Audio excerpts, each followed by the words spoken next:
রিমান্ডে নিচ্ছে এবং মোবাইল চেক করে, মোবাইলের মধ্যে তো কত কিছু আসতে পারে মানুষের, নাকি নিজের দেন না, হয়তো অন্য মানুষ আসে, মোবাইল চেক করে ওটা পাওয়া গেছে কেন, এগুলো করে চেক করে অ্যারেস্ট করতেছে। এটা কেমন কথা হলো? মানুষের স্বাধীন, ব্যক্তি স্বাধীনতা নাই, মানুষের বাক স্বাধীনতা নাই, প্রাইভেসি নাই। রিমান্ডে দিচ্ছে 17 বছরের একটা ছেলে, তার ট্রায়ালে তো হবে না আপনার চাইল্ড অ্যাক্ট অনুযায়ী, স্যার এখানে ট্রায়াল হওয়ার কথা না। 17 বছর বাচ্চা ছেলেরে রিমান্ড দেওয়ার কোনো আইনগত বিধান নাই শিশু আইন অনুযায়ী, সম্পূর্ণ বেআইনি। আমি আমি মানে প্রধান বিচারের দৃষ্টি আকর্ষণ করছি, বিচারি এটা তো রিমান্ড তো দিচ্ছে, তো পুলিশ চেয়েছে রিমান্ড, পুলিশ চাওয়াটাও ইলিগাল এবং ম্যাজিস্ট্রেটের দেওয়াটা, লন্ডন ম্যাজিস্ট্রেট যেটা দিয়েছে, রিমান্ড দিয়েছে 17 বছর ছেলেকে, এটা টোটালি ইলিগাল। শিশু আইন লঙ্ঘন করা হয়েছে, জাতবেন বরখালাপ করা হয়েছে। আমি আশা করি মাননীয় প্রধান বিচারপতি দৃষ্টি আকর্ষণ করছি এবং সংশ্লিষ্ট ম্যাজিস্ট্রেটের ব্যাপারে ব্যবস্থা গ্রহণ করার জন্য অনুরোধ জানাচ্ছি। পাশাপাশি কেন রিমান্ড, কেন গ্রেপ্তার? ওরা বলতেছে সিসিটিভি আছে, সিসিটিভিতে ফুটেজ আছে, মোবাইলে ফুটেজ আছে, যাদের গ্রেপ্তার করছে সবার ফুটেজ আছে নাই। আর বিএনপি জামায়াত বা অন্যান্য রাজ্যের বিভিন্ন, তারপর অন্যদের গ্রেপ্তার করছেন বিরোধী দলের সরকার। আসলে কোটা আন্দোলনকে কেন্দ্র করে, কোটা আন্দোলনকে অজুহাত হিসেবে ব্যবহার করে তাদের রাজনৈতিক বিরোধী বিএনপি বা অন্যান্য বিরোধী দল, সমমনা বিরোধী দল সবাইকে তারা শাসন করতে চাচ্ছে, তাদেরকে নিয়ন্ত্রণ করতে চাচ্ছে। এটা সম্পূর্ণ অসৎ উদ্দেশ্যে, মানে রাজনৈতিক উদ্দেশ্যে গ্রেপ্তার করা হচ্ছে। তো আমরা গ্রেপ্তার নিন্দা জানাচ্ছি, ঢালাও হোলসেল গ্রেপ্তার বন্ধ করার জন্য দাবি জানাচ্ছি। পাশাপাশি যাদের গ্রেপ্তার করা হয়েছে তাদেরকে অনধিকারে ঢালাওভাবে গ্রেপ্তার করা হয়েছে তাদেরকে অনধিকার মুক্তির দাবি করছি। পাশাপাশি আমি এখনো আজ পর্যন্ত সরকারের পক্ষ থেকে কতজন হত্যা হয়েছে সেই সম্বন্ধে জনগণ জানে না, অনেকের পরিবার জানে না। এখন অনেকের লাশ বের চালাস হিসাবে তাদেরকে সমাধি করা হয়েছে, দাপন করা হয়েছে, অনেকের পোস্টমর্টম করা হয়নি। একটা যেখানে আইন কানুন আছে, আইনের শাসন আছে, আইন কানুন আছে, যেখানে সরকার আছে, একটা লোকের আনন্যাচারাল ডেথ হবে, তার অবশ্যই সরকারের কাছে এটার পরিসংখ্যান থাকতে হবে, প্লাস পোস্টমর্টম হতে হবে এবং তাদের নাম পরিচিতি জানতে হবে। কিন্তু আজ পর্যন্ত কিন্তু তাদের পরিচিতি প্রকাশ করা হয়নি। কতজন মারা গিয়েছে, কয়েকশো মারা গিয়েছে, সেটা জনগণ জানে না। কেন গোপন করা হচ্ছে আমি জানি না। আমি এবার আসছি মানবাধিকার কমিশন। আপনি দেখেন আজকে ফিলিস্তিনে ইসরায়েলে হামলা করছে, কেন সরকার নাই, সরকারের অবস্থা ভঙ্গুর। সেখানে কিন্তু প্রতিদিন কত লোক মারা আছে ফিলিস্তিনে, ইসরায়েল হত্যা করছে, সেগুলো কিন্তু পত্রপত্রিকা আসছে, অ্যাকুরেট পত্রপত্রিকা আসছে।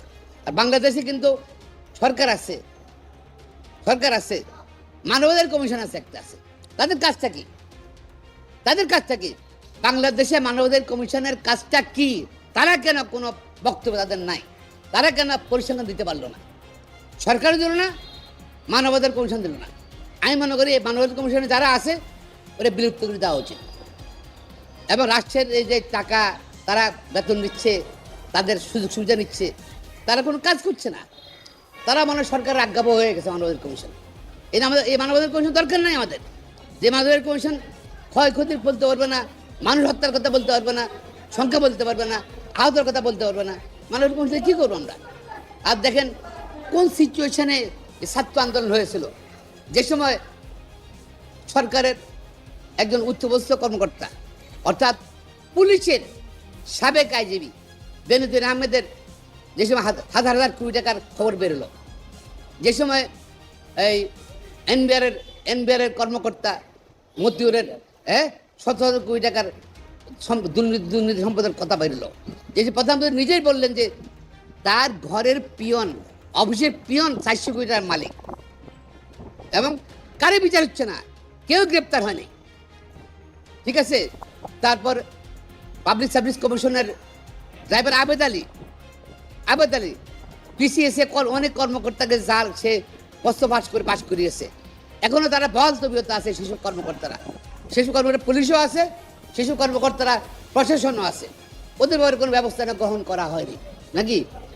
হ্যাঁ, আবেদালিতে বলে দিয়েছে বা অন্য কর্মকর্তারা বলে দিয়েছে কারা কারা প্রশ্নবাসের জন্য তারা প্রশ্নবাস করে পাশ করেছে, ব্যবস্থা নিছে, তদন্ত কমিটি করছে, পাবলিক সার্ভিস কমিশন কিছু করছে। এই পাবলিক সার্ভিস কমিশনের কাজটা কি? এই ব্যর্থ পাবলিক সার্ভিস কমিশনের বিরক্ত করা উচিত আমি মনে করি। তাদের লজ্জা থাকলে এই দুর্নীতির কারণে, এই প্রশ্নবাসের দুর্নীতির জন্য তাদের পদত্যাগ করা উচিত, আমি নিজেই পদত্যাগ করা উচিত সসম্মানে আমি মনে করি।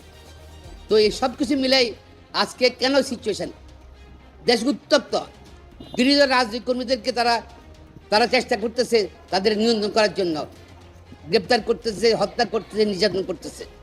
পাশাপাশি কোটা যেন কোটা সরকার প্রমিস করলো কোটা যারা আন্দোলন করছে তাদেরকে কোনো কিছু করা হবে না। এর মধ্যে 4 জন না কজন 5 জন, মোট 5 জনকে তারা অ্যারেস্ট করছে, বলে নিরাপদ হেফাজতে। তারা কি নিরাপদ হেফাজত চাইছিল? আমরা তো শুনি নাই, পত্রপত্রিকা আসে নাই যে তাদের নিরাপদ হেফাজত চাই। কে তাদেরকে নিরাপদ হেফাজত করছে দিছে, রাখছে কোথায়? ডিবি অফিসে। ডিবি অফিস কি জায়গা দেখার? আমি জানি না কেন। তাহলে আপনারা তো অ্যাকশন নিচ্ছেন, বিভিন্ন জায়গায় ব্লক রেট দিয়ে আপনারা ছাত্রদেরকে গ্রেপ্তার করতেছেন। আপনি বলছে, সরকার বলছে কারো গ্রেপ্তার করা হবে না, কিছু হবে না, কি হচ্ছে এখন? আসলে তো সরকারের দ্বিমুখী নীতি, ডবল স্ট্যান্ডার্ড। আজকে সম্পূর্ণ এই ক্ষয়ক্ষতির জন্য, জাতীয় সমাজ ক্ষয়ক্ষতির জন্য, হত্যার জন্য, এবং হাজার হাজার লোক আহত হয়েছে, হাজার লোক চোখ নষ্ট হয়ে গেছে, দায়িত্ব কিন্তু সরকার কেন 15 দিন আগে কোটা আন্দোলনের ব্যাপারে অবস্থান স্পষ্ট করে নেই? তাহলে কিন্তু এই ঘটনা ঘটতো না। আমি মনে করি সরকার সব সার্বিক দুর্নীতি, ব্যাংক লুট, বিভিন্ন খাতে, প্রত্যেক খাতে দুর্নীতি, প্লাস গণহত্যা, এই আমি বলবো গণহত্যা, জেনোসাইড, গণহত্যার দায়িত্ব নিয়ে আমার সরকারের পদত্যাগ করা উচিত অনতি বিলম্বে। এবং যেহেতু জবাবদিহিতা নাই এই সরকারের, জনগণ করে নির্বাচিত সরকার নয়, সুতরাং এই সরকারের কিন্তু ক্ষমতা থাকার অধিকার নাই। এই জেনোসাইডের দায়িত্ব নিয়ে সরকার পদত্যাগ করা উচিত এবং ভোটাধিকার ফিরিয়ে দেওয়া উচিত। জবাবদিহিতামূলক সরকার বাংলাদেশে প্রতিষ্ঠা করার জন্য আজকে সবাই একত্র হওয়ার জন্য আমি জানাচ্ছি।